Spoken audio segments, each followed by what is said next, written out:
네, 안녕하십니까. 정인태 신지식인 TV입니다. 저는 국립한국복지대학교 특임교수를 역임한 정인태입니다. 네, 국회의원, 지방의원, 교육위원, 무보수 명예직 여기에 대해서 말씀을 드리겠습니다. 그러니까 우리나라가 국회의원이 있고 지방의원이 있어요. 지방의원 그리고 교육의원이 있죠.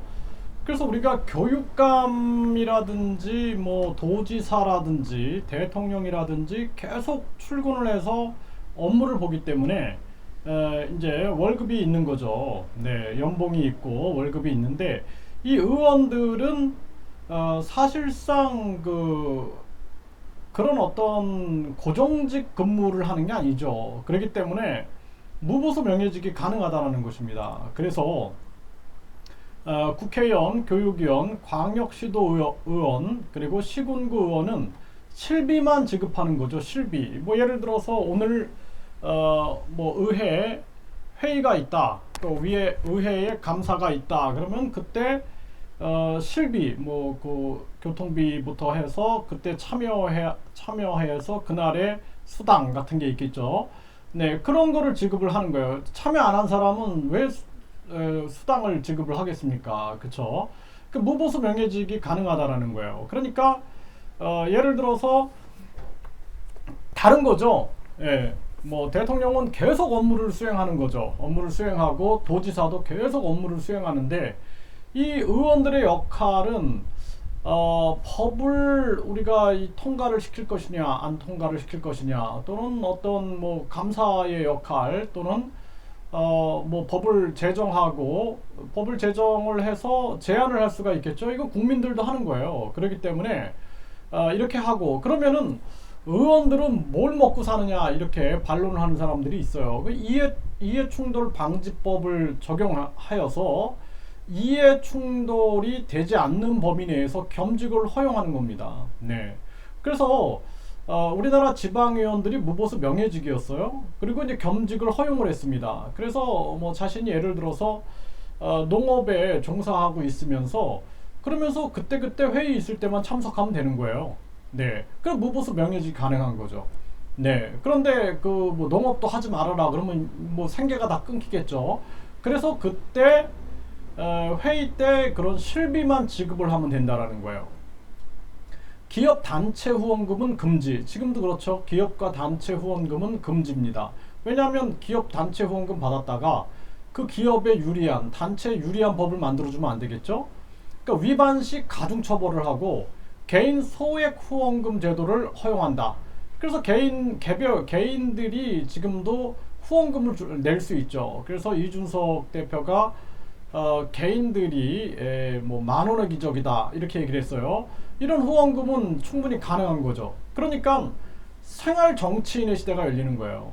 네, 생활 정치인의 시대. 그러니까 의원들이 다 이제 생활 의원 시대가 열리는 겁니다.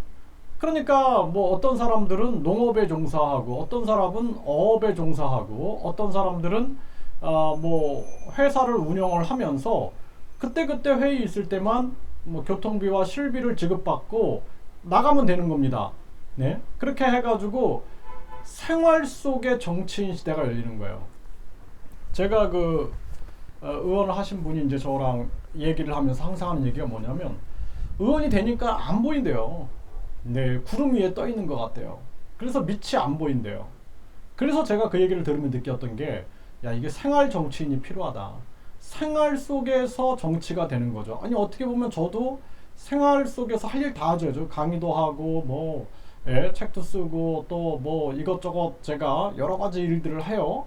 여러 가지 일들을 하면서, 그러면서 생활 속에서 이렇게 법안도 개발을 해서 이렇게 유튜브에 올리고 또는 이러한 개발된 법안을 정부에 제안하기도 하고 국민청원도 하고 이게 생활 정치인이에요. 다른 게 생활 정치인이 아닙니다.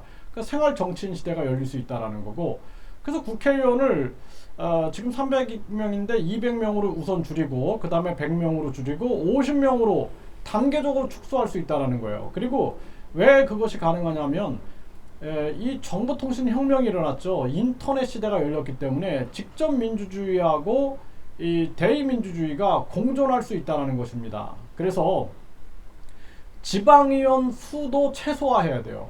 그래서 국회의원 수도 최소화하고 이런 지방의원들도 최소화해서 그들이 할 수 있는 법안에 대한 어떤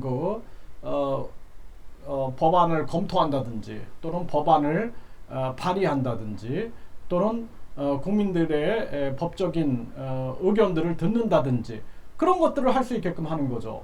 뭐 국회에 참석도 안 하는데 연금을 주고 참석도 안 하는데 연봉을 주고 뭐 이런 것들은 말도 안 되는 거죠. 네, 그래서 이렇게 실비만 지급한다라는 것이 가장 현실적이다라는 거예요. 이게 맞는 거죠. 네, 네, 그래서 제가 지금 국민